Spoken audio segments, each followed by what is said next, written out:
The Writings of Nichiren Daishonin, Volume 1, Letter 163, Roots of Good Fortune.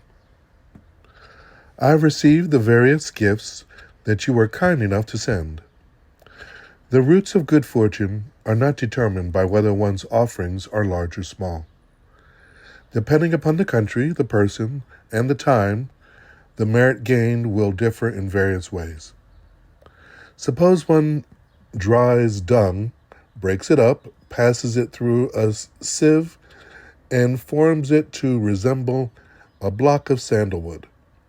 Even if one were to then carve this into the image of a woman, a heavenly goddess, or a Buddha, when it is burned, it would still give off no other fragrance but the stink of dung.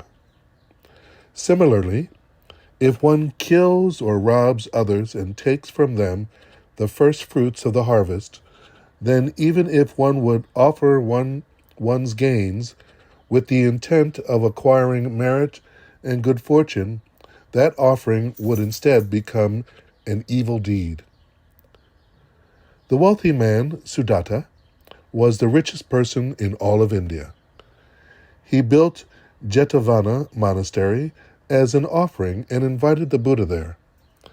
Yet his monastery burned down, and not a trace of it remained. This rich man originally gained his wealth by catching and selling fish, thus depriving them of life, and therefore, in the end, this monastery disappeared.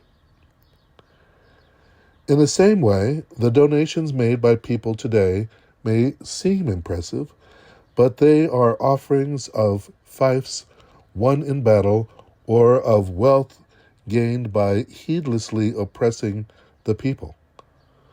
Though these gifts appear to be great acts of devotion to the Buddha, not only will the people who offer them fail to attain Buddhahood, but their contributions will vanish without a trace.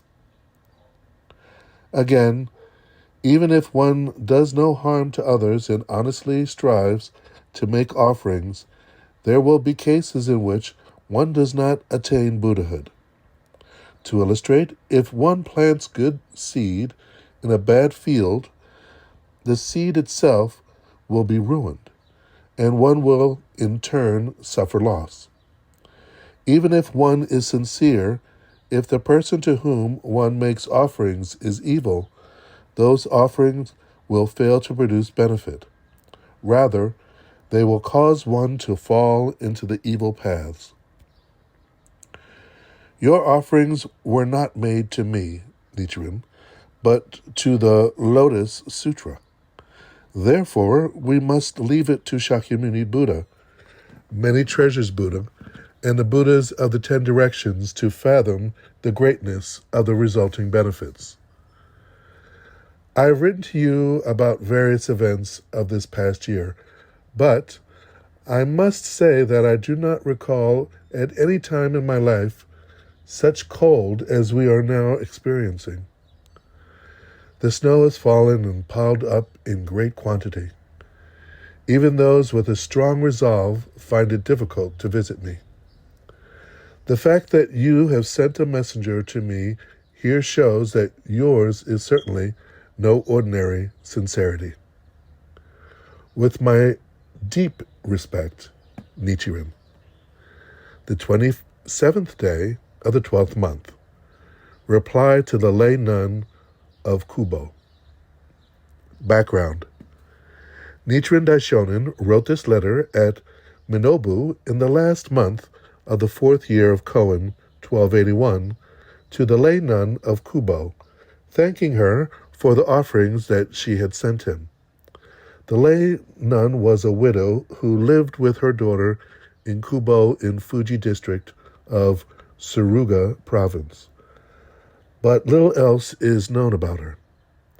From the contents of the several letters addressed to her, she appears to have been a believer of pure faith who frequently sent offerings to the Daishonin. In response to her gifts, the Daishonin compares making offerings for the sake of Buddhism to to a way of planting good roots or accumulating merit and good fortune. In the opening passage, he explains that the benefit gained from donations depends upon the time, the place, and the person to whom they are offered. Moreover, even a large donation, if it derives from wealth obtained by harming or exploiting others, will never produce benefit, even though offered for the sake of Buddhism. Also, the Daishonin explains that one's sincerity in making the offerings and the virtue of the person or teaching to which they are made are vital.